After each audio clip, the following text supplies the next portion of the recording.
Je reviens souvent sur cette question des institutions, car je pense que nous sommes entrés maintenant dans une crise institutionnelle.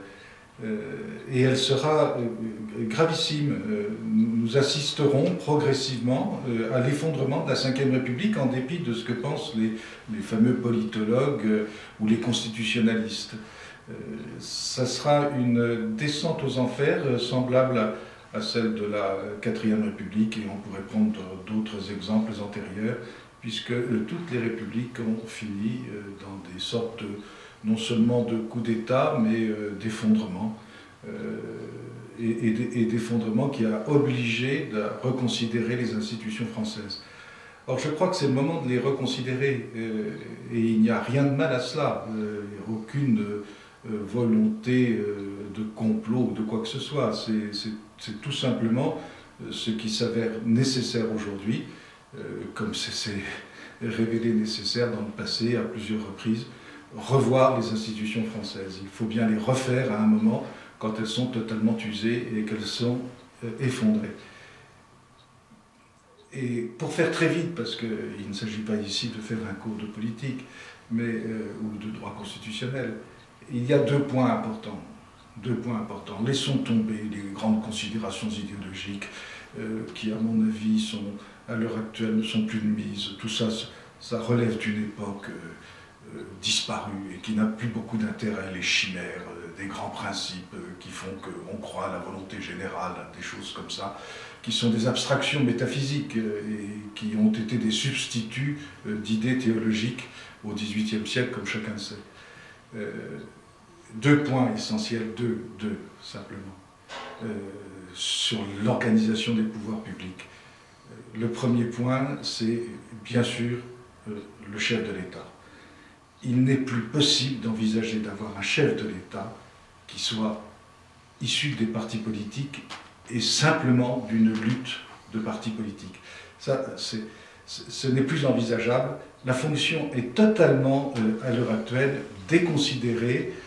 Elle est discréditée, et pour cette raison-là, essentielle, c'est qu'en réalité, tout notre système politique aujourd'hui, en raison d'une évolution fatale, fait que le chef de l'État est tout simplement l'homme de l'appareil qui a réussi à s'imposer dans un appareil et qui ensuite a réussi à s'imposer à la nation. Et en fait, il ne représente qu'un parti politique, il représente 20-30% des électeurs, et il ne représente pas l'État. Il ne représente pas la France, ni dans son histoire, ni dans son avenir, ni dans ses nécessités, ni dans ses besoins. Ça, c'est le premier point. Donc, un chef de l'État, pourquoi pas, pris en dehors du système des partis. Un chef de l'État qui soit là dans une certaine durée.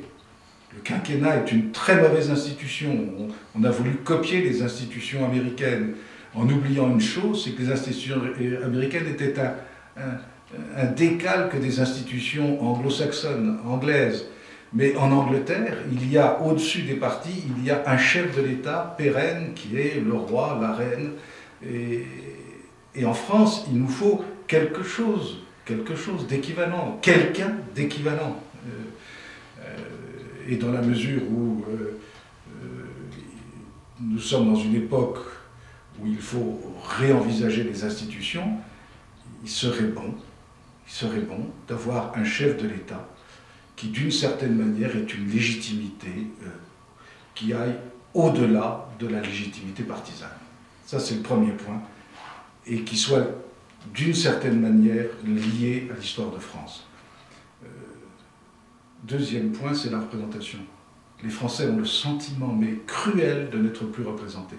Et là encore, le système partisan s'est étendu à tout, et voilà maintenant qu'ils ont voulu, par leurs réformes différentes, l'étendre également aux petites communes. Là où il y avait des maires non inscrits, il faut absolument qu'ils deviennent des partis, et il va en être de même des députés qui vont devenir des professionnels des partis. Ce n'est pas possible. La représentation doit être d'un autre ordre, et il y a en France suffisamment de réalités professionnelles, de métiers, de réalités associatives. Il y a une vitalité en France suffisamment grande pour que c'est ce qu'on appelle ces forces vives de la nation est un droit, elle aussi, de s'exprimer, et de s'exprimer légalement. Constitutionnellement, dans le fond, c'est une idée qu'ont eu beaucoup de chefs de l'État, dans la mesure où ils réfléchissaient. Je pense notamment à Charles de Gaulle, mais avant, Philippe Pétain, et puis bien d'autres. Tout le monde a réfléchi sur ce point-là. Alors évidemment, les hommes de parti n'en veulent pas, puisque toute leur ambition est dans leur parti. Eh bien, si demain il y a une crise, et une crise majeure, il serait important que la réflexion porte déjà sur ces deux points.